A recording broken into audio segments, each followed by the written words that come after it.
the returner you brought in and the receiver you brought in, Owens. How do you see him? How do you see using him right now? Well, we're using him. We're using him offensively. He's a great motion guy, slot guy. That's an experienced receiver. He was around on the PR and played some games last year, so he's got some experience. But as a returner, I expect him to be one of the best. Is that? I mean, you had Drury back there. Is that still a very is that? It's a possibility. That's the focus. Yeah. I mean, it's important for us to make sure we have a returner and a good one. And so Chad brought some things that offensively we don't have, and then also special teams wise we didn't have. Ryan Christian he's going to be good back there too, but he's a little smaller and it's a long season, it's a game season, so we just felt like utilizing him was going to be important. And then bringing Robinson in, I mean, it looks like your receiver core is still sort of in flux. I don't think it's in flux. I think we were able to put it on the practice roster. He's just strictly going to be a practice roster and learn what's going on. And he's been here before, but he hasn't been here with this group, so he's got a lot of learning to do. And we'll see how he progresses. But he's strictly a practice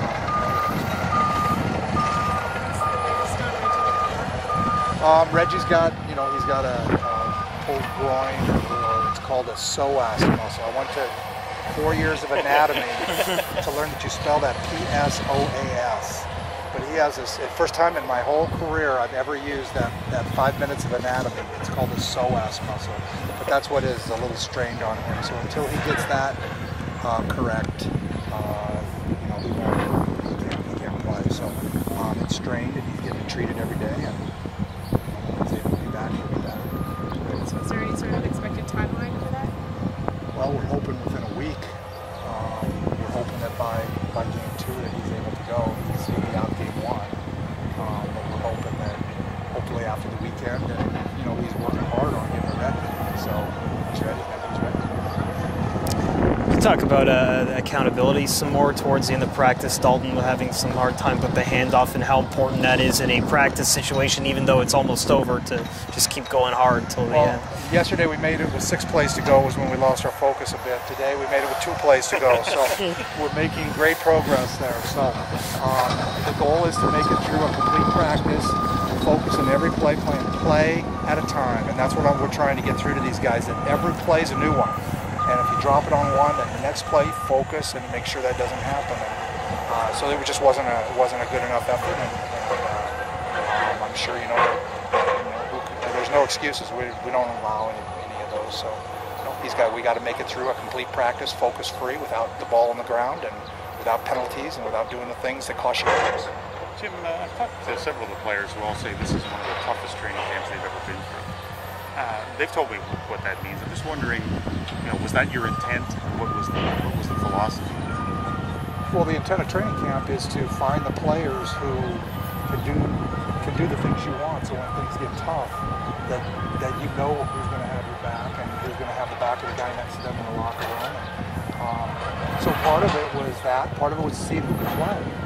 I didn't know a lot of the guys that were here. I didn't know who could play, so we had to see who could play. But a lot of training camp is to get to a point where they'll bitch and complain and try to create scenarios that they just hate life and see how they respond. And I think we got to that point a couple of times, and they responded very favorably, which is a good thing. So, it's what we had to do this year. We'll do what we do next year. We'll see where we are next year. But at this point for training camp, we went through exactly as I hoped it would. We had just enough rain days to make life miserable. We had some bad field situations. We had, some dorm room, air conditioning breakdown. It was all perfect. So, that's what you want to do. When did you realize that this was the approach you were going to have to take? When our whole staff got together, we discussed where we are and what kind of team we want to be and what the problems with this team were, which was a lack of being able to focus when things get bad. You just go on, you go through the mode. We felt like we had to maybe retrain that whole idea of doesn't matter what else is going on. There's no excuses. It's just you make a play, and you go out and you focus every play, and it's a new play. And that you almost have to retrain after you know, if you don't feel like your routine is there. And we felt like after watching the film and the kind of team we wanted to be, that we needed to do that. So that's what we did. And at this point, do you feel you've succeeded, or at least you're on the road? Well, we're going to find out when the season starts. I mean, you knew that was going to be the answer, didn't you? I mean, it's talk is so cheap. Talk doesn't mean anything. It's all going to come out on Thursday. We're either going to play well or we're not going to play well, and you know, that's what's going to determine it. And after that, you can say, well, you didn't accomplish what your goals were, or did you accomplish them? And so we'll just see where we are after we play Calgary on